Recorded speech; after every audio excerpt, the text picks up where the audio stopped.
भूर्भुवः स्वः तत्सवितुर्वरेण्यं भर्गो देवस्य धीमहि धियो यो न प्रचोदयात्। ॐ भूर्भुवः स्वः तत्सवितुर्वरेण्यं भर्गो देवस्य धीमहि धियो यो न प्रचोदयात्।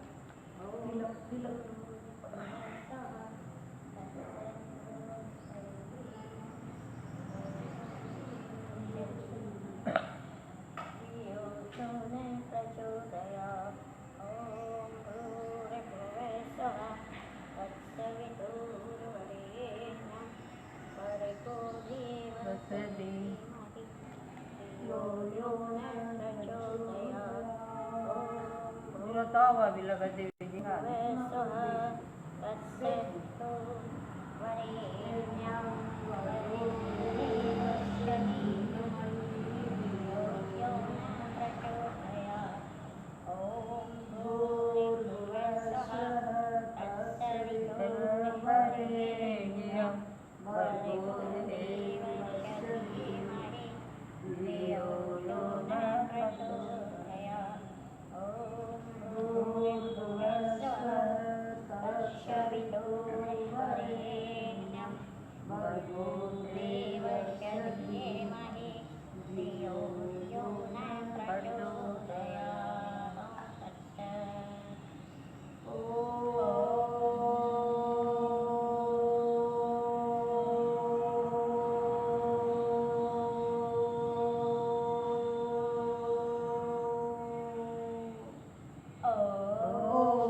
संसार में जैसे जल के बीच में कमल रहे तड़का। आप सुन रहे हैं जगत गुरु श्री स्वामी ब्रह्मानंदचार्य। आज आप सुनेंगे 109वां महायज्ञ ग्राम पवनावा। स्वामी जी ने आसुज कृष्ण अमावस्या से आसद शुक्ल दशमी 25 सितंबर दिन शनिवार से 5 अक्टूबर दिन मंगलवार सन 1965 तक अखिल विश्व कल्याणकारी शांति महायज्ञ का आयोजन ग्राम पवनावा जिला कैथल में किया। ध्वजारोहण का कार्यक्रम आसज शुक्ल पंचमी दिन बुधवार को ओम शिव पचरंगा ध्वज लहराया गया। गुरुजी ग्राम मथाना से 12 सितंबर को देईदासपुर कुरुक्षेत्र से रतगल चले गए और वहां से फिर कुरुक्षेत्र आ गए। वे कुरुक्षेत्र से नरकातारी में बाणगंगा तीर्थ पर आ गए। वहां निवासियों ने गुरुजी का आदर किया। वहां पर गुरुजी के आदेश से भंडारा शुरू हो गया और सत्संग भी चलता रहा। संतों और ब्राह्मणों को भोजन के साथ दक्षिणा भी बांटी गई। जब लोगों ने भंडारा का नाम सुना तो अधिक भीड़ हो गई और भंडारा 24 घंटों तक चलता रहा, क्योंकि जनता में दृढ़ विश्वास था कि गुरु ब्रह्मानंद जी के यज्ञ भंडारे का प्रसाद खाने से सारे संकट टल जाते हैं। गुरु जी ने 8 बजे वाली गाड़ी से 18 सितंबर शनिवार को कुरुक्षेत्र स्टेशन से बैठकर पिंडासी के स्टेशन पर उतर गए। वहां से धीरे धीरे पैदल चलकर सायंकाल 5 बजे पवनावा यज्ञ में पहुंच गए। सबने गुरु जी के दर्शन करके प्रसन्नता का अनुभव किया। भक्त लोग और महिलाएं दूध, गुड़, चावल तथा आटा भंडारा के लिए लाए। भंडारा शुरू हो गया था। जो रुपया आदि गुरु जी के चरणों में चढ़ाया जाता था, स्वामी जी उनका प्रसाद मंगवा कर लोगों में वितरित करते थे। सत्संग भी शुरू हो गया था। लेखक कैथल में सुधीपुरी जी के आश्रम में विस्तार देने गया था। उस आश्रम में अनेक संत ठहरे हुए थे। उन संतों में एक मुनि बाबा भी था, जिसका शुभ नाम दुमंकड़ संत सच्चिदानंद सरस्वती था। उन्होंने संतों की मंडली में लिखकर बताया कि श्री ब्रह्मानंद जी को सन्यासी लोग श्री श्री 108 जगत गुरु स्वामी ब्रह्मानंद जी सरस्वती की उपाधि प्रदान करते हैं, परंतु एक महान योगेश्वर पूर्ण पुरुष है, इसलिए वे 108 की जगह 1008 बन गए हैं। वे जगत गुरु की जगह अवतार हैं। प्रातः स्मरणीय श्री श्री 108 जगत गुरु स्वामी ब्रह्मानंद सरस्वती की जगह श्री श्री 1008 जगत गुरु ब्रह्मानंद अवतार लिखना चाहिए, ऐसी मेरी स्वामी जी के प्रति श्रद्धा है। उस महात्मा ने अपने विचार लिखकर दिखाए और वहाँ उपस्थित समस्त बड़े बड़े संतों ने इस तथ्य का समर्थन किया। यह लोकोक्ति उचित है। सूर्य निकलने पर सबको पता चलता है कि अब दिन निकल आया है। इसलिए सज्जन संतों ने स्वामी जी के यश कीर्ति के धार्मिक यज्ञ आदि अनुष्ठानों, उनके तप और त्याग को देखकर स्वीकार कर लिया कि यह साधारण महात्मा नहीं, बल्कि कोई दिव्य अवतार मूर्ति है। यदि इनसे हमारे साधु समाज का गौरव बढ़ा तो बहुत प्रसन्नता की बात होगी। जो ग्रंथों में संतों की महिमा का गुणगान मिलता है, वह आज पूर्णतः स्वामी ब्रह्मानंद जी के जीवन में चरितार्थ हो रहा है। पचरंगे झंडे की प्रार्थना 22 सितंबर बुधवार को की गई, क्योंकि साधारणतः स्वामी जी के विद्यार्थी हर रोज यज्ञ करते थे। यदि वे रेलगाड़ी से यात्रा भी कर रहे हो, तब भी केवल मंत्रों के उच्चारण मात्र से हवन कर लेते थे। तत्पश्चात ब्रह्मचारी गुरु जी के दर्शन और नमस्कार करने यज्ञशाला गए। गुरु जी ने प्रातःकाल 8 बजे अपने शिष्यों को स्वरूप का उपदेश दिया। सत्य चित्त आनंद सच्चिदानंद। सत्य नाम तेरा है, चित्त नाम तेरा है, आनंद नाम तेरा है। सोहम सोहम ओम ओम ओम ब्रह्मानंद तेरा नाम है। जय हो तेरी ब्रह्मानंद, जय हो तेरी ब्रह्मानंद, जय हो ब्रह्मानंद तेरी। निर्भय पद पाओ रे प्राणी, अभय पद पाओ रे प्राणी। गुरु जी ने पुनः सायकाल 6:30 बजे से 7:30 बजे तक इन पदों का कीर्तन कराते रहे और इनकी व्याख्या भी करते रहे। गुरु जी यदि तुमसे कोई पूछे कि तुमने क्या सीखा, तो तुम क्या उत्तर दोगे? यह कहोगे कि हमने वेद शास्त्र, उपनिषद, श्रीमद् भागवत गीता और रामायण आदि पढ़े हैं। हमने यज्ञ के मंत्र भी सीखे हैं। ये प्रश्न करेंगे कि तुमने अपने आप को भी पढ़ा है या नहीं, आत्म स्वरूप भी जाना है या नहीं, तब तुम क्या उत्तर दोगे? आत्मा का स्वरूप जानना ही मानव जीवन का लक्ष्य है। शिष्य पूछते हैं, गुरु जी यदि हम अपनी आत्मा को जान लेंगे तो कह देंगे कि हमें आत्मा का ज्ञान है, हम अपने स्वरूप को पहचानते हैं। यदि नहीं जानेंगे तो न कहेंगे, यदि जानेंगे तो हाँ कहेंगे। गुरु जी बहुत अच्छा, क्या तुम अपने स्वरूप को पहचानते हो? शिष्य, महाराज जी हम नहीं जानते। गुरु जी क्या तुम्हारा जन्म होता है? क्या तुम मरते हो? शिष्य, जी हाँ, मैंने जन्म भी लिया है और मैं मरता भी हूँ। मैं बच्चा, जवान और बूढ़ा भी होता हूँ। गुरु जी क्या तुम शरीर को आत्मा मानते हो? शिष्य, जी हाँ। गुरु जी बच्चे शरीर आत्मा नहीं है। आत्मा तो अजय, अमर, अभय, नित्य, शुद्ध, बुद्ध, मुक्त, स्वभाव, एक रस, अखंड है। आत्मा सब दुखों से परे है, आत्मा पवित्र है। अंत में गुरु जी ने इस पाठ पर मनन करने के लिए कहा। गुरु जी का स्वभाव था, वे कभी कभी मस्ती में गीत भी गाने लगते थे। प्रथम गीत इस प्रकार है। नर और नारायण में कोई भेद नहीं है, जिसने इस मंत्र को जप लिया उसका कोई खेद नहीं है।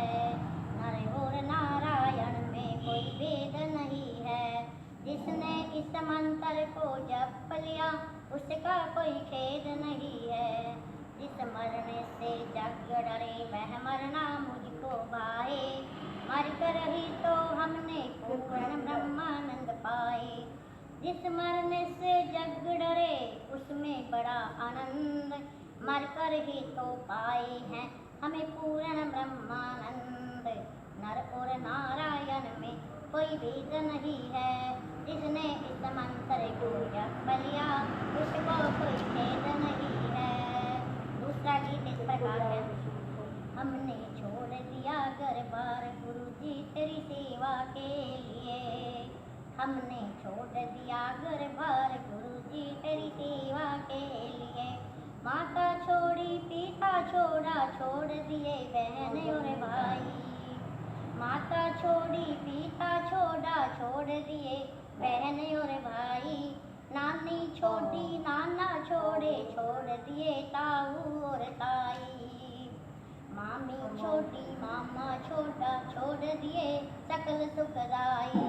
सबसे नाता तोड़ कर हम आए तेरे दरबार, विषयों ने हमको बड़ा सताया मुश्किल से ब्रह्मानंद हमने पाया।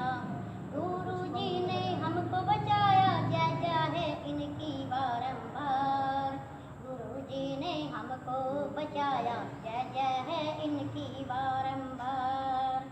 ओम तत्सत। इस समय भारत और पाकिस्तान का आपस में युद्ध चल रहा था। जनता में बड़ी बेचैनी थी। जनता गुरु जी के पास इसका परिणाम पूछने आती थी।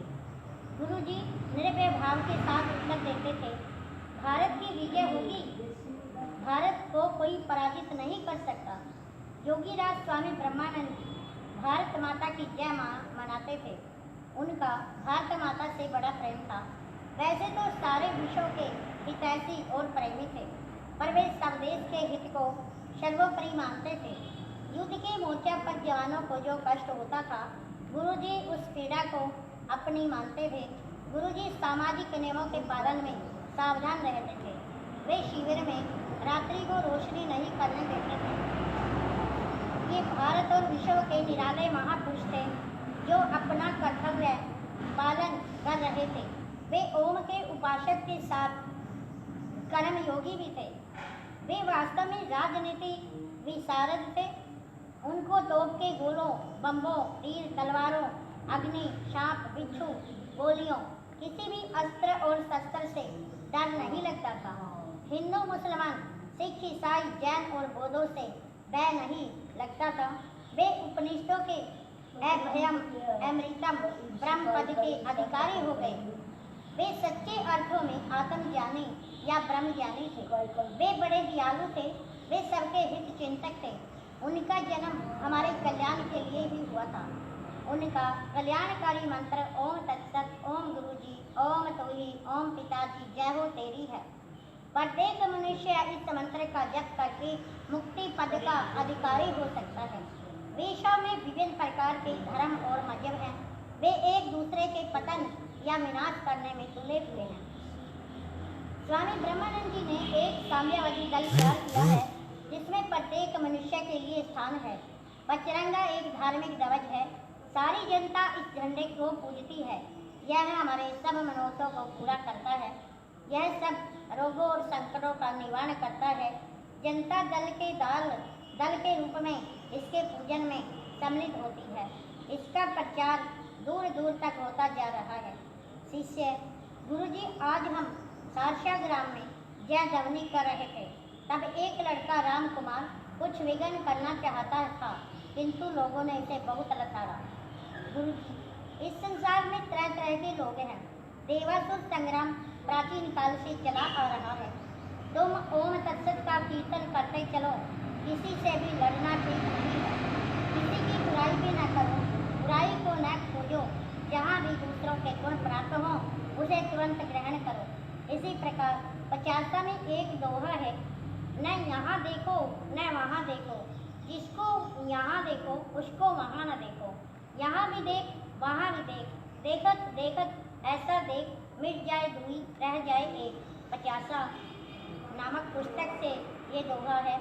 सहनशीलता से गुरु जी का कीर्तन करते चलो, जिससे जैसा संस्कार होगा वह वैसा ही रस प्राप्त करेगा।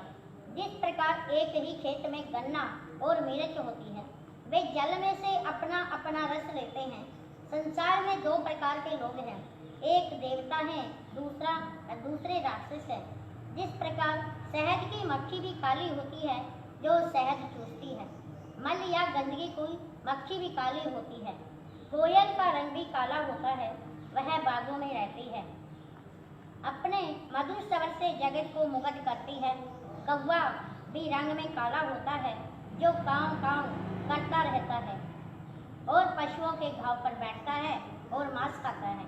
बगुले का रंग भी सफेद होता है, देखने में सुंदर और भोला भाला भक्त दिखाई देता है, परंतु वह मछली और मेंढक को पकड़ने के लिए ध्यान लगाता है, अर्थात वह बुराई ही को ग्रहण करता है।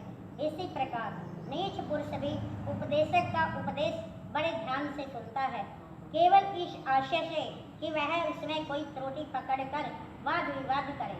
हंस भी बगुले के समान सफेद रंग का होता है, परंतु वह केवल मोती चुगता है, उसमें नीर क्षीर विवेक होता है, वह दूध का दूध और पानी का पानी कर देता है।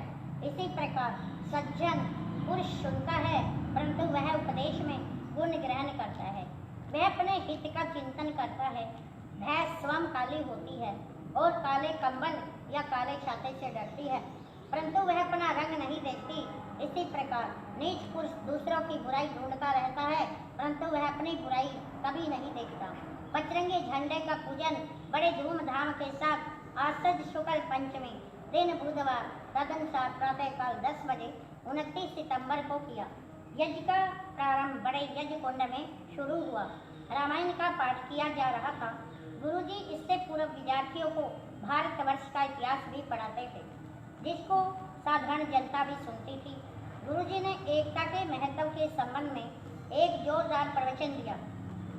यहाँ गौशाला के लिए गौओं को भी तिलक लगाया गया, जैसे कि पहले उल्लेख किया जा चुका है कि भारत पाकिस्तान युद्ध ने भीषण रूप धारण कर लिया था। इस समय पुलिस बड़ी चौकन्नी हो रही थी। साधुओं के भेष में जासूसों के रूप में पाकिस्तानी मुसलमान मिलते थे।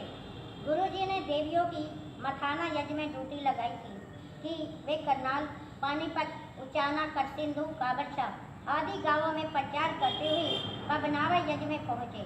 वे करनाल, पानीपत में प्रचार करके उचाना पहुँच गए। पुलिस कई स्थानों पर तैनात थी। वे उचाना से पैदल करसिंधु गांव की ओर जा रहे थे। उचाना स्कूल के बच्चों ने शोर मचा दिया कि पाकिस्तानी जासूस जा रहे हैं, क्योंकि देवियां मर्दाना वेश में थी और उनके पास तिरंगा ध्वज भी था, अतः संदेह होना स्वाभाविक था। स्कूल के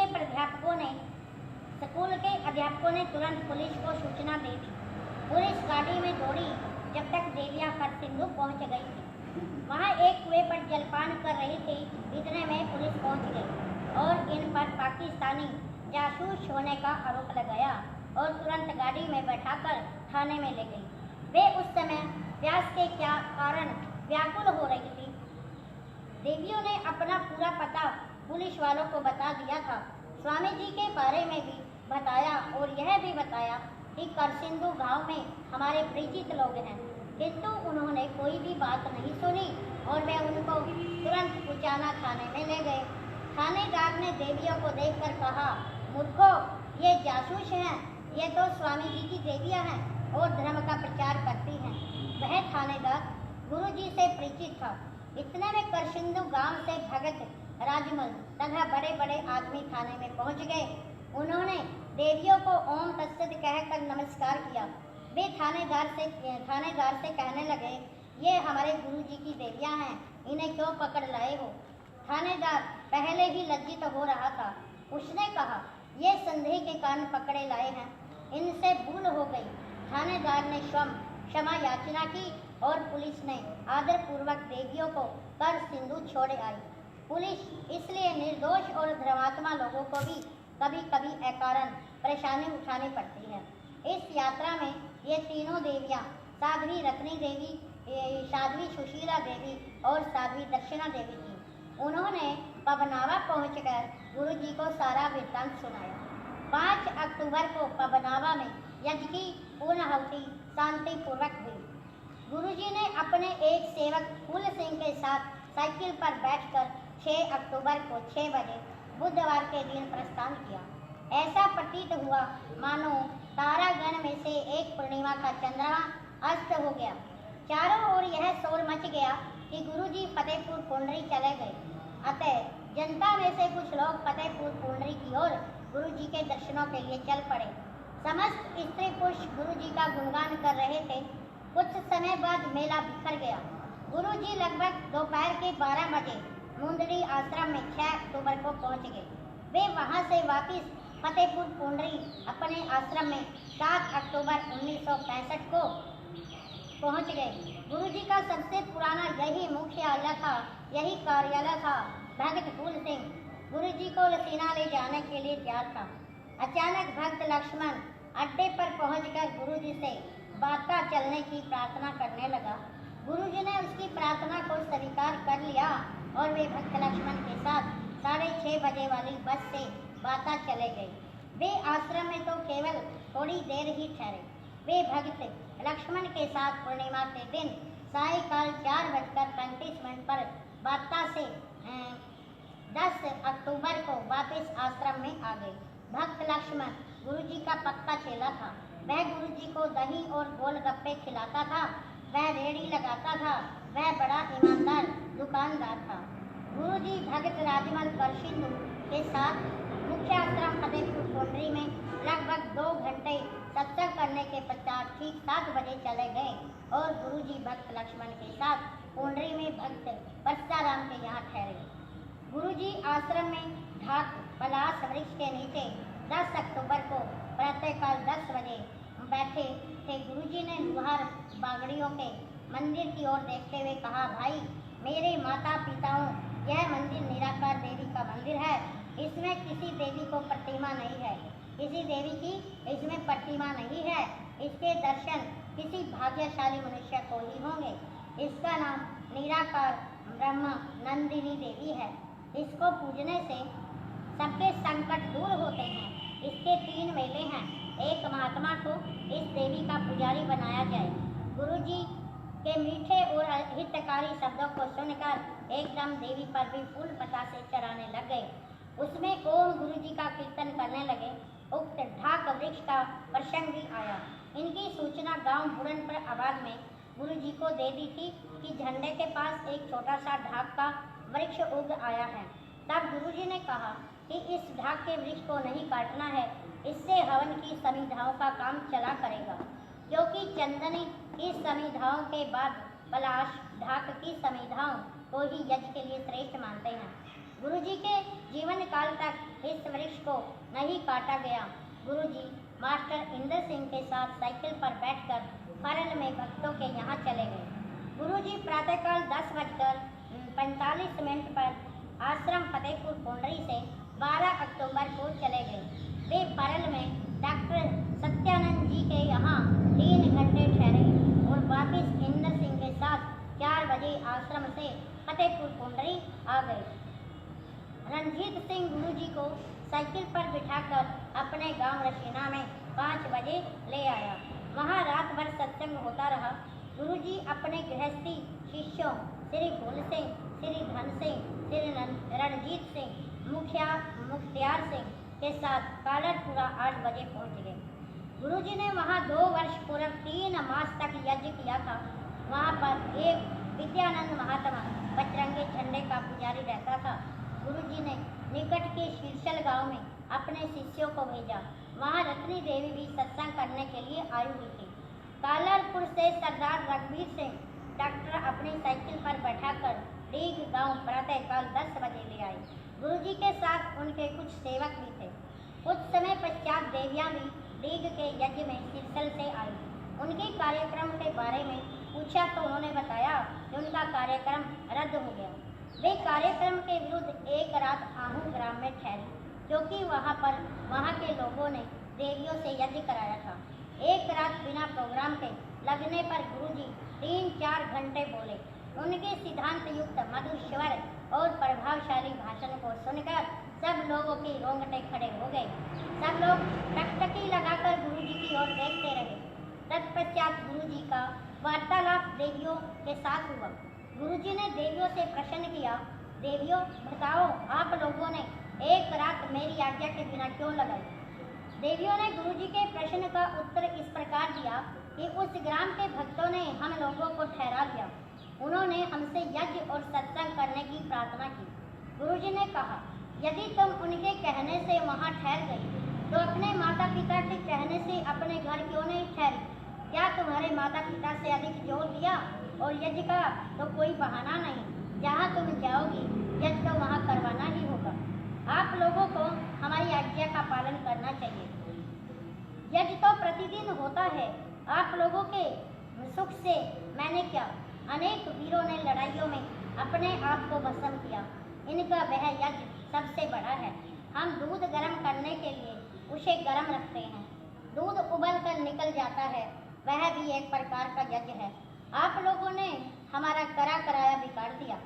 इससे हमारे आनंद में विघ्न उत्पन्न हो गया है, क्योंकि हम तो लोगों से वायदा करके आए थे कि इस तिथि को वहाँ देवियाँ होंगी। देखो, जहाँ हम आपको भेजे वहीं जाओ। चाहे तुम्हारे सिर उतरे, तुम पर लाठियाँ बरसे, गोलियाँ चले, भूखी प्यासी रहे, तुम्हारे जाति कुल या धर्म नष्ट हो जाए, सीधी अपने निशाना या लक्ष्य पर पहुँचो। आजकल हम जल बुन क्यों रहे हैं? क्योंकि हम अपने गुरु, माता पिता, भाई और बहनों की आज्ञा का पालन नहीं करते। इसलिए लोग पशुओं की तरह मारे मारे फिरते हैं। गुरुजी ने कहा, आप लोगों में से कोई एक बताओ जो सबसे अधिक दोषी हो। यदि तुम अपना कसूर या गलती मान लो तो अच्छी बात है। पहले सभी ऋषि लोग होते थे, वे वेद शास्त्र और स्मृति के ज्ञाता होते थे। वे अपना दोष या भूल मानकर दंड स्वीकार करते थे। तुम भी ऋषि की संतान हो। गुरुजी का दरबार सबसे ऊंचा होता है। इस दरबार में न्याय होता है। आप लोग इस समय ब्रह्मानंद के दरबार में उपस्थित हो। यह पंचायती दरबार है। जिस प्रकार झगड़े के थाने में, कचहरियों में, हाई कोर्टों में, सुप्रीम कोर्ट में निर्णय या फैसले होते हैं, इसी प्रकार हमारे मित्र, भाई, बंधु, चाचा, ताऊ, माता पिता और गुरुजी की भी कचहरियाँ होती हैं। हमारे निर्णय इन संबंधियों द्वारा होने चाहिए। यदि स्कूल में कोई विद्यार्थी गलती करता है तो वह संबंध अध्यापकों को अपनी गलती की सूचना दे। जो नियमानुसार दंड हो उसे स्वीकार करे। यदि किसी कारण वहाँ बच्चों से गलतियाँ हो जाए तो वे अपने माता पिता को गलती बताकर जो दंड हो उसे स्वीकार करें या उनसे क्षमा याचना करें। लोग अपनी गलती स्वीकार नहीं करते हैं और गलती होने पर क्षमा भी नहीं मांगते हैं। इसके अतिरिक्त वकीलों के यहाँ अन्य स्थानों पर अपने खून पसीने की कमाई उठाते हैं और इन अनेक परेशानियों का सामना करते हैं। वास्तव में हमारा कर्तव्य बनता है, जिसका हम नुकसान करें या उसे कष्ट पहुँचाए उससे क्षमा याचना करके झंझट को दूर करें। आज लोगों के सिर पर अहंकार छा गया है। लोग पशु के समान हो गए हैं। लोग पशुओं की तरह एक दूसरे को मारते हैं, पीटते हैं। जिस प्रकार एक शक्तिशाली बैल एक कमजोर बैल को सींगों से मारकर उसका चारा खा लेते हैं, गधे आपस में लड़ते हुए एक दूसरे को लात मारते हैं, भेड़िए रिछ सांप काट लेते हैं, इसी प्रकार मनुष्य की वृत्तियाँ बन रही हैं। हम लोग छोटे से झगड़े पर बड़ा खर्च और बड़ा कष्ट सहते हैं। दोषी होने पर भी हम शीश झुकाना पसंद नहीं करते। यह घोर अज्ञान है। इसलिए आजकल हम दुखी हैं। चुप मत रहो और मेरे प्रश्न का उत्तर दो। सब चुप हो गए, किसी ने कुछ उत्तर नहीं दिया। जब कोई उत्तर नहीं मिला तब गुरुजी ने एक दृष्टांत देकर इस प्रकार समझाया। एक समय की बात है कि अग्रोहा शहर में अकबर बादशाह अपने साथ सेना लेकर उस शहर में आ गया। बादशाह ने वजीरों से कहा कि शहर में जाकर किसी बड़े छोटे को बुलाकर लाओ, जो कुछ लगान लगाकर चंदा इकट्ठा करे, हमारी सेना के लिए कुछ प्रबंध करे। जब शहर में जाकर पूछा तो जवाब मिला कि यहाँ कोई बड़ा छोटा नहीं है। 2-3 बार यही उत्तर मिलने पर बादशाह ने वजीरों को हुक्म दिया कि इस सारे शहर को तोपों को गोलों से उड़ा दो, तोपों की गोलों से उड़ा दो। जिस घर, समाज, जाति, देश, ग्राम और शहर में बड़ा और छोटा नहीं होता है, तब उसका जल्दी से नाश हो जाता है। बादशाह का हुक्म मिलने पर चारों ओर से तोपों से गोले बरसने लगे। कुछ लोग भाग निकले, वे ही आजकल अग्रवाल सेठ कहलाते हैं। उनके अग्रोहा शहर की किसी समय लगभग 1.25 लाख घरों की आबादी थी। उन सब में बड़ा प्रेम था। वहाँ सब एक समान थे।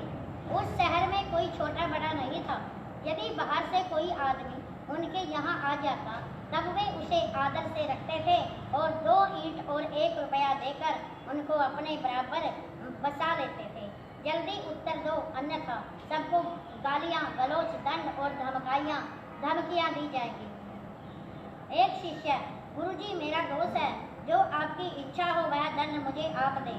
गुरुजी, सारी खड़ी होकर 16 बार गायत्री मंत्र का जप करो, इसी में तुम्हारा कल्याण है।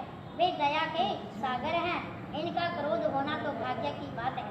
अंत में गुरुजी ने कहा, आप लोग ध्रुव, प्रहलाद, श्री रामचंद्र जी, वीर हकीकत राय के दृष्टांतों का स्मरण करो। जिस प्रकार ध्रुव अटल रहे, प्रहलाद भगत भी अड़िग रहे, श्री राम ने पिता की आज्ञा का पालन किया, इसी प्रकार मित्रों, गुरु, माता पिता की आज्ञा का पालन किया करो, जिन्होंने धर्म की रक्षा के लिए अपने प्राणों की आहुति दे दी। हम इस यात्रा में गए परिचारकों के नाम ब्रह्मचारिणियाँ साध्वी सुशीला देवी, साध्वी रत्नी देवी, साध्वी दर्शना देवी और महात्मा नाथेश्वरानंद थे। इस उपदेश से हजारों मनुष्यों को शिक्षा मिली और व्यवहारिक ज्ञान भी श्रवण किया। यह प्रसंग डीग यज्ञ के अवसर पर चला था। 110वां महायज्ञ ग्राम डीग, जिला कैथल में स्वामी ब्रह्मानंद जी ने आश्वयुज शुक्ल पूर्णिमा से कार्तिक कृष्ण अमावस्या दिनांक 10 अक्टूबर दिन रविवार से 24 अक्टूबर रविवार सन 1965 तक अखिल विश्व कल्याणकारी शांति महायज्ञ का आयोजन गांव डीग, जिला कैथल में किया। श्री सतगुरु जी महाराज ने पबनावा ग्राम, जिला कैथल यज्ञ के बाद डीग ग्राम के यज्ञ के आयोजन की घोषणा की। पबनावा ग्राम की 10वीं को पूर्णाहुति करके सामान ट्रकों में भरकर डीग में ले जाया गया। चौधरी घासी राम निवासी डीग ने यज्ञ की प्रार्थना की थी। वे संतों के प्रति बहुत आदर भाव रखते थे। महात्मा श्री रामगिरी जी से उनका लंबा परिचय था। महात्मा श्री रामगिरी जी गुरु महाराज जी की अनेक अद्भुत चमत्कारपूर्ण लीलाएं भक्त घासीराम को सुनाया करते थे। वे कहा करते थे कि आज भारत में स्वामी ब्रह्मानंद जी के समान त्यागी, तपस्वी, समाज सुधारक और ओम नाम का प्रचारक, यज्ञ आदि का आयोजन करने वाला बिरला कोई ही संत होगा। आप भी गुरुजी से अपने गांव में यज्ञ का आयोजन कराएं। अतः स्वामी रामगिरी जी की प्रेरणा से चौधरी घासीराम ने गुरुजी से प्रार्थना की और उन्होंने उसे प्रसन्नता पूर्वक स्वीकार कर लिया। चौधरी घासीराम जी एक बड़े जमींदार थे। उनका इलाके में बड़ा सम्मान था। उनका संबंध वैरागी जाति से था। यज्ञ प्रातःकाल 7:30 बजे 10 अक्टूबर को शुरू हो गया। यज्ञ सनह चलता रहा। गुरुजी 14 अक्टूबर को यज्ञ में आ गए थे। गुरुजी के कारण ही विलंब हो रहा था। उनके आगमन पर जनता उमड़ पड़ी। गुरुजी के आने की सूचना पाकर रात दिन भीड़ रहने लगी। गुरुजी का उपदेश रात दिन चलता रहता था। गुरुजी महर्षि दयानंद सरस्वती के सत्यार्थ प्रकाश का पाठ पढ़ाते थे। प्रातःकाल 10 बजे दिन शुक्रवार 15 अक्टूबर को ओम शिव पचरंगा ध्वज फहराया गया। जनता की एक भीड़ ने इकट्ठे होकर पचरंगे झंडे की प्रार्थना की। स्वामी जी के कथनानुसार पचरंगा झंडा विश्व साम्यवादी दल का बड़ा प्यारा झंडा है। गुरुजी द्वारा गुरु दरबार में जन कल्याण के प्रत्येक विषय पर विचार विमर्श किया जाता था। रात के 10:30 बजे 15 अक्टूबर को राजनीतिक विषय पर चर्चा की गई। स्वामी जी ने भी इस विषय पर अपना निर्णय दिया। उस समय ग्रामीण लोग बोले, महाराज जी कोई ज्ञान की बात सुनाओ। गुरुजी, चोरी न करना, झूठ मत बोलो, किसी को दुख न दो, सब भगवान का माल समझो। प्रातःकाल 3 बजे उठकर सोच और स्नान करो, संतोषी बनो, स्वाध्याय करो, किसी के साथ धोखा न करो, ब्रह्मचर्य का पालन करो, दूसरों की बहू बेटियों को सचमुच अपनी माता बहन समझो। इन सब विषयों पर विस्तार से विचार किया गया। एक व्यक्ति बोला, महाराज जी और कुछ सुनाओ। गुरु जी, ओम का निरंतर जप करो। इस गांव की पर्याप्त महिलाएं, माताएं, बहनें सेवा, सत्संग और यज्ञ में भाग लेती थी। इनमें लक्ष्मी देवी एक छोटी बालिका भी थी जो प्रतिदिन गुरुजी के दर्शनों के लिए आती थी। गुरुजी ने कुछ समय पश्चात इसे संन्यास में दीक्षित किया। यह गांव इनकी जन्मभूमि है। डीग गांव की पूर्णाहुति 24 अक्टूबर सन 1965 को बड़े शांतिपूर्ण ढंग से हुई। डीग निवासियों ने गुरुजी की जय जयकार किया और बड़े बैंड बाजे के साथ उनका स्वागत किया और उनको नोटों की मालाएं पहनाई। उन्होंने 25 तारीख को ठहरने की प्रार्थना भी की, जो स्वीकृत हुई। गुरुजी सायकाल अरसीने वाले सत्संगियों को साथ लेकर 25 अक्टूबर को रशीना गांव में आ गए। वहां एक गुरुजी का शिष्य रहता था। वहां कीर्तन हुआ। सारे गांव के स्त्री पुरुष गुरुजी के दर्शन करने और उनका आशीर्वाद लेने के लिए आए। उस दिन की रात को गुरुजी डीग वापस आ गए। गोवर्धन का त्योहार था, अतः गोवर्धन और पचरंगा ध्वज का विधि पूर्वक पूजन किया गया। गुरुजी को प्रातःकाल 7:30 बजे डीग गांव से 26 अक्टूबर को एक साइकिल पर बैठाकर बस्तली वाली छाल करनाल कैंटल रोड पर छोड़ गया। गुरुजी का विचार करनाल जाने का था, किंतु बसों में सवारियों की भीड़ बहुत अधिक थी, इसलिए वे बस में नहीं चढ़ सके। वे पुनः फतेहपुर पुंडरी मुख्य आश्रम में पहुंच गए। वे रात को वहीं ठहरे। प्रातःकाल 27 अक्टूबर को बस में बैठकर मुंदरी जा रहे थे कि बस में अपने सेवक डॉक्टर सत्यानंद जी की मृत्यु के समाचार को सुनकर एकदम उदास हो गए। उस समय की उनकी मुख मुद्रा का वर्णन नहीं किया जा सकता। गुरुजी एक बड़े संवेदनशील हृदय के संत थे। वे वाणी से कुछ नहीं बोले। इस आंतरिक पीड़ा के कारण मौन हो गए। उन्होंने बस को मार्ग में ही घर और वापिस पुंडरी लौटे। उन्होंने पुंडरी से जय किशन भगत एक ब्रह्मचारी को साथ लेकर फरल की ओर रिक्शा में बैठाकर चल पड़े। शमशान भूमि सड़क के पास ही थी। स्वयं भी वहीं चले गए। उस समय उसकी छाती जल रही थी। इस कारुणिक दृश्य को देखकर गुरुजी रोए तो नहीं, पर बाकी कुछ नहीं रहा। उनको ऐसा प्रतीत हुआ मानो पर्वत टूटकर ऊपर गिर पड़ा हो, मानो हड्डियां चकनाचूर हो रही हों। गुरुजी ने चिता की परिक्रमा की, ओम तत्सत का जप किया और यह कहा, यह मेरा सबसे सहायक मित्र था। ऐसा मित्र मिलना बड़ा दुर्लभ है। इसने अपने वचन का पूर्ण निर्वाह किया है। मेरा इससे कहना था कि तेरी हड्डी फरल में ही पड़े। फिर वहां से स्वामी जी उसके घर जाकर परिवार वालों को सांत्वना देकर वापिस पुंडरी आ गए। गुरुजी ने इस घटना को अपने मुखारबिंद से सुनाया था। उन्होंने एक बात और कही थी कि फरल गांव से हमारा आना जाना भविष्य के लिए बंद हो गया है। हमारा फरल में आना जाना इस एक व्यक्ति के कारण ही था। तत्पश्चात वे अपने शेष जीवन में फरल कभी नहीं गए। डॉक्टर सत्यानंद उनका प्रेमी शिष्य था। गुरुजी 28-29 अक्टूबर की रात को कोई 11:30 बजे ट्रक में बैठकर करनाल के कोट मोहल्ला में उतर गए। वे रात में जहरगिरी महात्मा के पास ठहरे। उन्होंने 3:30 बजे 31 अक्टूबर को एक विचित्र लीला की।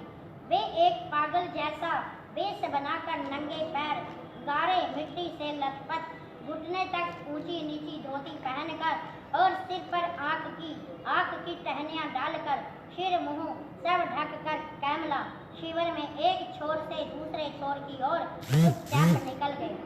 स्वामी जी एक बड़े नीतिवान भी थे। वे एक और आकर चुपचाप बैठ गए और सब कुछ देखते रहे। शिविर में कौन क्या कर रहा है। ब्रह्म वेताओं की लीला निराली ही होती है। कुछ समय के उपरांत एक महात्मा ने गुरुजी को देख लिया और गुरुजी ने उसे चुपचाप अपने पास बिठा लिया। मेले में सब गुरुजी के बिना मनमानी बातें घट रहे थे। जिस प्रकार अध्यापक के बिना कक्षा में बच्चे शोर मचाते हैं, फिर सबको गुरुजी के आने का पता लगा, तब सब चरणों में शीश झुकाने के लिए आए। वहाँ देवियाँ भी थी और कई संत भी थे। 111वां महायज्ञ कैमला गांव में जिला पानीपत। स्वामी ब्रह्मानंद जी ने कार्तिक शुक्ल पंचमी से कार्तिक शुक्ल पूर्णिमा दिनांक 29 अक्टूबर से शुक्रवार 9 नवंबर दिन मंगलवार सन 1965 को अखिल विश्व कल्याणकारी शांति महायज्ञ का आयोजन कैमला ग्राम जिला पानीपत में किया।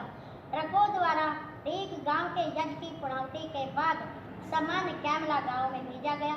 गुरुजी यहाँ विद्यार्थियों को महाभारत का पाठ पढ़ाया करते थे और सत्संगी लोग भी कथा में सम्मिलित होते थे। प्रातःकाल 10 बजे कार्तिक शुक्ल दशमी दिन बुधवार 3 नवंबर को पचरंगा ध्वज फहराया गया। यज्ञ शिविर गांव से पूर्व की ओर 1 मील दूर था। गुरुजी के भंडारा में यहाँ काफी दूध आता था। भंडारी बचे हुए दूध को गर्म कर लेता और जिसमें काफी मलाई आ जाती थी। जगदीशानंद गुरुजी के भोजन का प्रबंध भी करता था। मैं गुरुजी के भोजन में मलाई की कटोरी ले जाता था, क्योंकि गुरुजी को बचपन से ही मलाई खाने का बड़ा शौक था। इसलिए लेखक 2-4 दिन लगातार ले जाता रहा। 2-4 दिन के बाद शिविर में भयंकर आवाज आई। गुरुजी ने शिष्य मंडली में कहा कि मुझे भोजन में विष खिलाते हैं। सबको यह मालूम था कि गुरुजी को भोजन तो जगदीशानंद ही कराता है, वह गुरुजी को विष क्यों देगा। और गुरुजी जो यह कह रहे हैं कि मुझे भोजन में विष दिया जा रहा है, तो महाराज जी भी झूठ थोड़े ही बोल रहे हैं। सबके लिए इस पहेली का समझना कठिन हो गया। यदि इसका प्रसंग न चलाए तो मुसीबत, और इस संबंध में पूछा जाए तो असभ्यता का व्यवहार समझा जाएगा। यह बात चलती चलती 1-2 दिन में लेखक के पास पहुंच गई। जब लेखक को इस बात का पता चला तो वह बड़ा बेचैन हुआ। उसके सारे शरीर में एकदम घबराहट हुई और पसीना आ गया। यह घटना तो जग प्रसिद्ध है कि जगन्नाथ रसोइया ने महर्षि दयानंद सरस्वती को दूध में कांच घोलकर पिलाया था। लेखक बड़ा भयभीत हो गया। मैं गुरुजी से बात करना चाहता था, किंतु डर के मारे मुझे हिम्मत नहीं होती थी। लेखक जगदीशानंद के प्रति गुरुजी को यह संदेह क्यों हुआ। लेखक का गुरुजी को विष देना तो दूर रहा, उसने अपने जीवन में कभी विष नहीं देखा। वह कैसा होता है जो विष जीवन को खत्म कर सकता हो। वह विष मुझे गुरुजी महाराज को मैं अपने हाथों से दूं। हे परमात्मा, मुझे इस कलंक से बचावे, आपकी महती कृपा होगी। हे प्रभु, यह भाव गुरुजी के हृदय में लेखक के प्रति कैसे उत्पन्न हुआ। मन में भगवान का, गुरु महाराज जी का ध्यान करते हुए अंत में लेखक साहस करके गुरुजी के पास गया। उसने उनके चरणों में नमस्कार किया।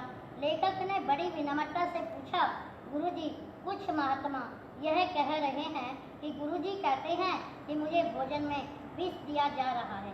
तब गुरुजी झट बोल उठे, महात्मा लोग ठीक कहते हैं, मुझे विष खिलाया जा रहा है।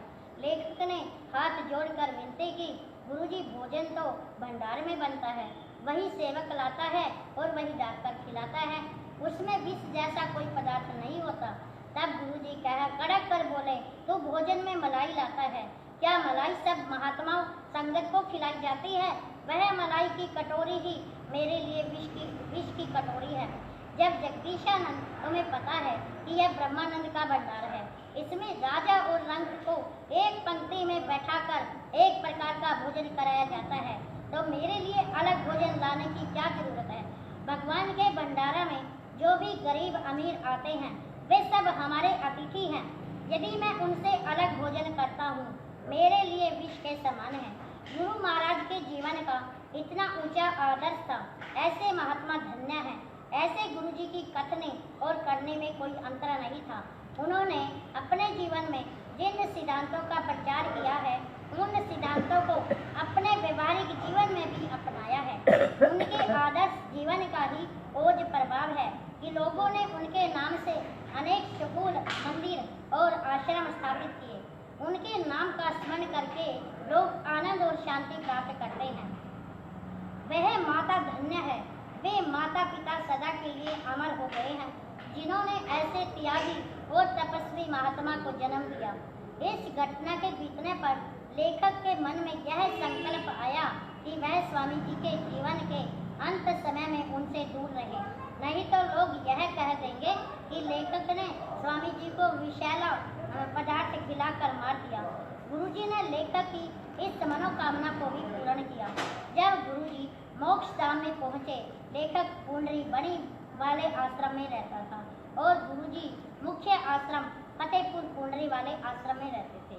लेखक को गुरुजी के बीमार होने की सूचना मिली तो वह सायंकाल 4 बजे 16 मई को गुरुजी के दर्शन करने गया। गुरुजी को नमस्कार किया। उनको बहुत पीड़ा थी, श्वास लेने में उनको कठिनाई हो रही थी, उनकी वाणी में भी स्पष्टता नहीं थी, वे पीड़ा के कारण कह रहे थे।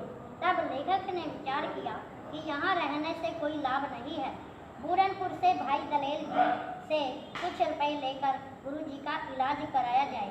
लेखक के वहाँ से जाने के बाद उनका यह भौतिक शरीर 8 बजे 16 मई को पूरा हो गया। उनकी लीला विचित्र थी।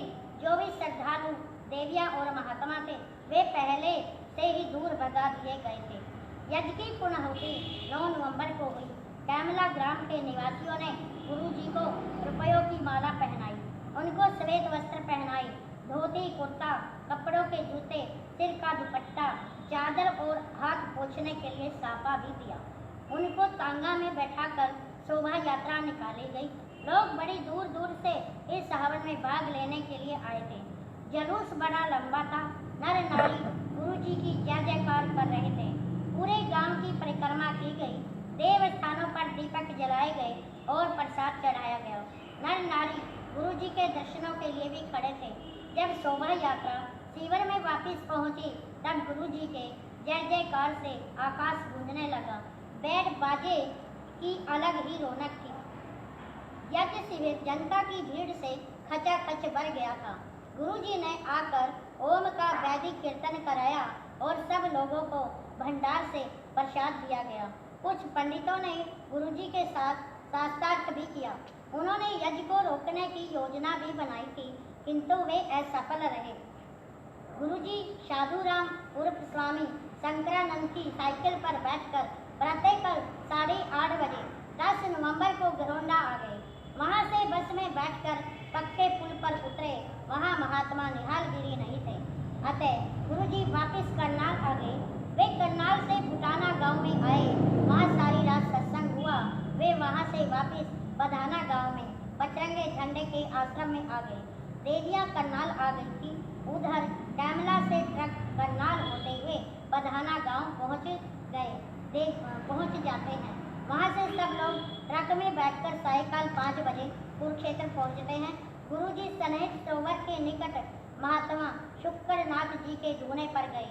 यह महात्मा स्वामी जी को बहुत मानते थे। स्वामी जी जब कभी कुरुक्षेत्र आते थे, तब इनसे मिलकर जाते थे। गुरुजी देवियों को बहुत स्वाध्याय कराते थे। वे उनको पुस्तक पढ़ने के लिए प्रोत्साहित करते थे। गुरुजी ने यहाँ योग वशिष्ठ का ग्रंथ स्वाध्याय के लिए निर्धारित किया था। स्वामी ब्रह्मानंद जी ने पहले की तरह यह यज्ञ के विचार निकाले थे। स्वामी जी ने यह 7वां यज्ञ कुरुक्षेत्र में किया। 112वां महायज्ञ कुरुक्षेत्र में गुरुजी ने मार्गशीर्ष पंचमी से मार्गशीर्ष अमावस्या 13 नवंबर से 23 नवंबर मंगलवार सन 1965 तक कुरुक्षेत्र में सूर्य ग्रहण के किया। यज्ञ का शिविर ब्रह्म सरोवर के पूरब में नंबरदार बुद्धराम सैनी के खेत में पहली वाली जगह पर किया था। स्वामी जी ने संन्यास के विषय में 18 नवंबर को उपदेश दिया कि संन्यास संस्कार उसे कहते हैं जो मोह और आचरण तथा पक्षपात छोड़कर विरक्त होकर समस्त पृथ्वी के परोपकार के लिए विचरण करे। पचरंगा ध्वज मार्गशीर्ष मास की 10वीं को प्रातःकाल ठीक 10 बजे एक 30-40 फीट लंबी बल्ली पर फहराया गया। जब ध्वज लहराया गया, तब बड़े त्यागी तपस्वी संत महंत महामंडलेश्वर बैरागी उदासी सन्यासी नाथ निर्मले कबीर पंथी दादू पंथी सभी धर्मों मजहबों और पंथों के साधु सम्मिलित हुए थे। स्वामी जी के शिविर में ठहरे हुए थे, क्योंकि गुरु जी का किसी पंथ मजहब और संप्रदाय से विरोध नहीं था। उनका दृष्टिकोण सर्वधर्म समन्वय का था, जिसे आज पंथ निरपेक्ष कहा जाता है। इस तरह की गुरु जी की विचारधारा थी। स्वामी जी के दर्शनों के लिए बड़ी भीड़ एकत्रित हो गई। गुरु जी ने अनेक विषयों पर शास्त्रोक्त वेदांत दर्शन की चर्चा की। गुरु जी की चर्चा सह प्रमाण होती थी। गुरु जी के व्याख्यान सुनकर लोग आनंदित हुए। गुरु जी ने सत्संग करने पर बड़ा जोर दिया। सत्संग के बिना ज्ञान की अनुभूति नहीं होती। जो भी बुद्धिमान और चरित्रवान हो, उसका हमें संग करना चाहिए। सत्संग शब्द का अर्थ है सत्य के अंग लगना, ब्रह्म को प्राप्त करना। सम संतोष विचार सत्संग सब ब्रह्मों का कर दे बन। 50 नामक पुस्तक से ये दोहा है। सत्संग से हमारे सारे पाप और दोष दूर हो जाते हैं। अतः हमें बार बार सत्संग करना चाहिए। प्रवचन साहित्य भाग 2 में सत्संग के संबंध में विस्तार से विचार किया गया है। यज्ञ की पूर्णाहुति प्रातःकाल 11 बजे 23 नवंबर सन 1965 को मंगलवार के दिन अमावस्या को हुई। समिधाओं, नारियलों, कोको और अन्य सामग्री से हवन कुंड ऊपर तक भर दिया गया। उसमें बहुत अधिक घी डाला गया था। यज्ञ की पूर्णाहुति के बाद पचरंगे झंडे की प्रार्थना की गई।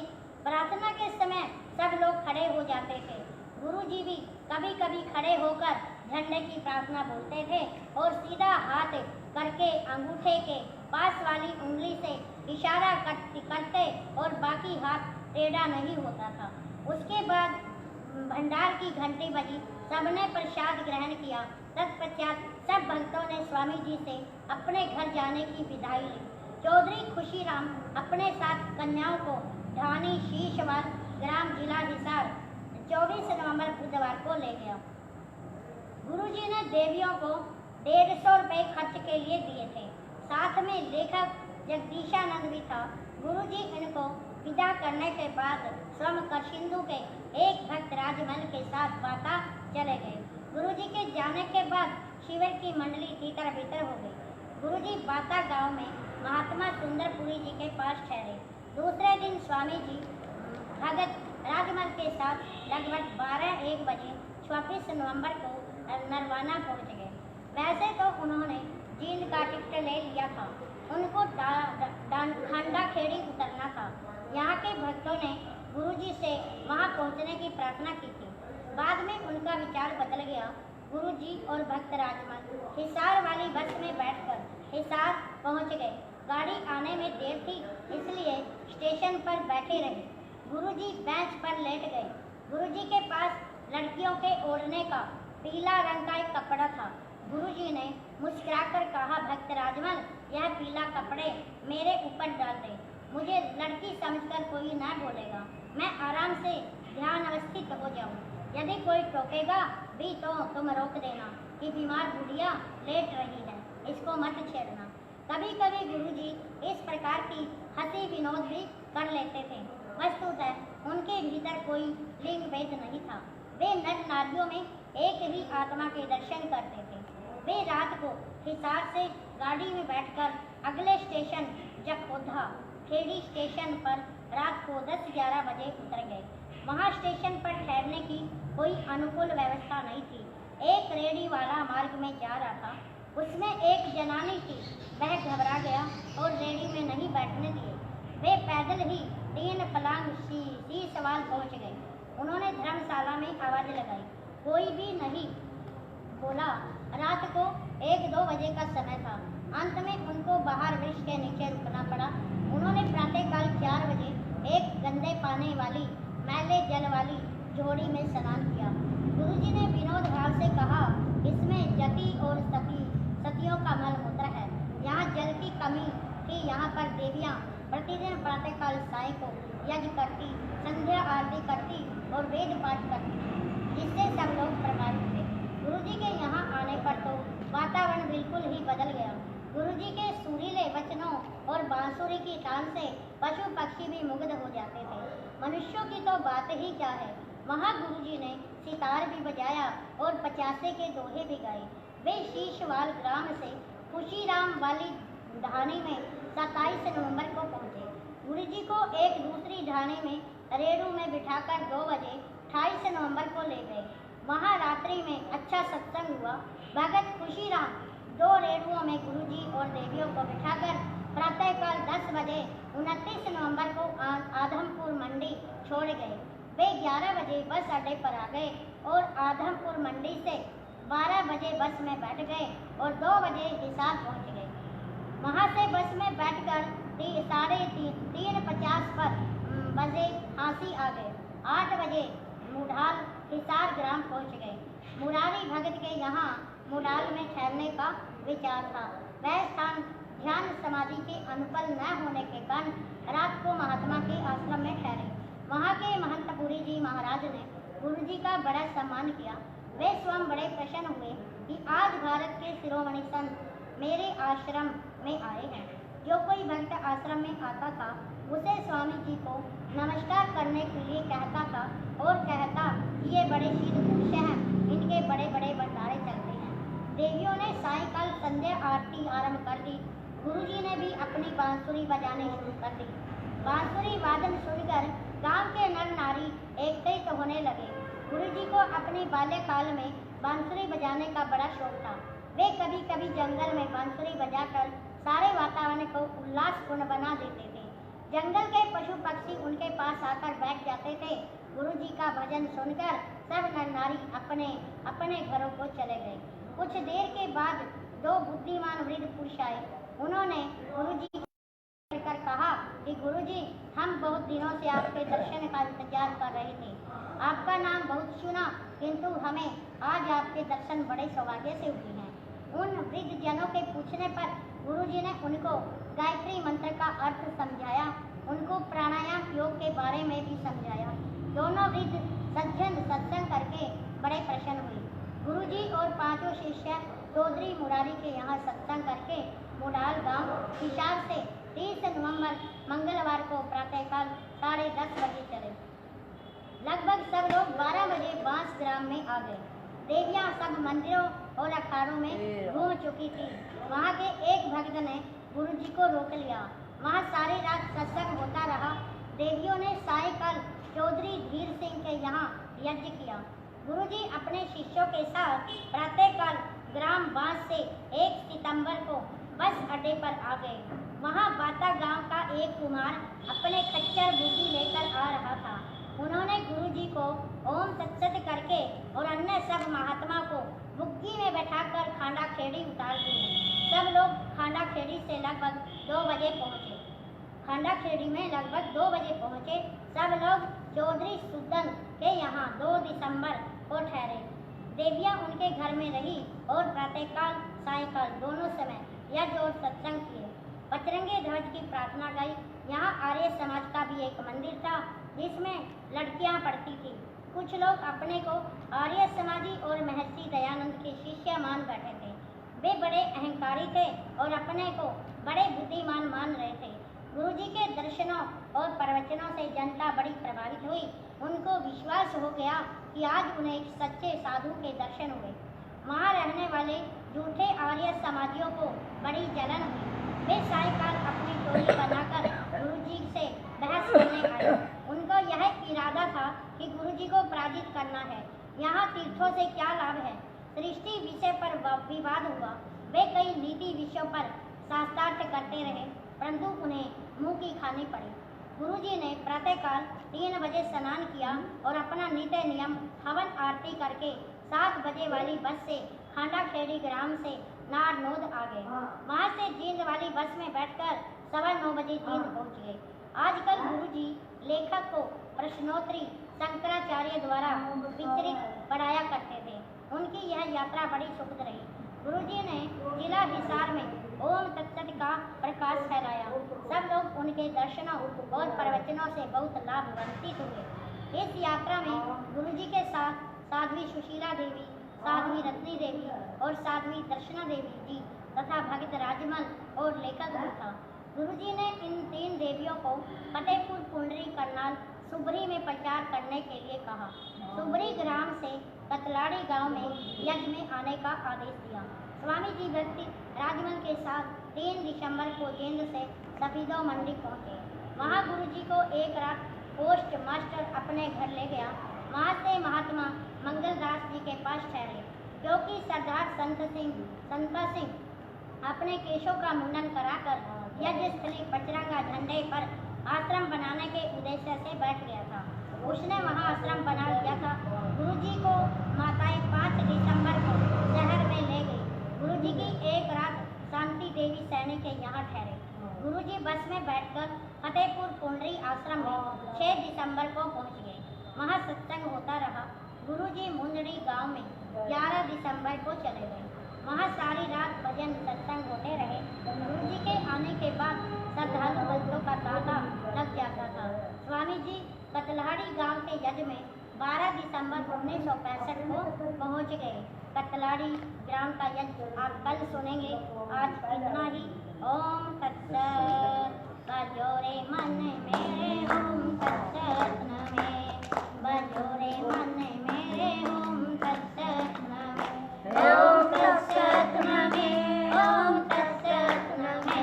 ओम तत्सत नमः ओम तत्सत नमे। बजोरे मन मेरे ओम तत्सत नमः बजोरे मन मेरे ओम तत्सत नमः।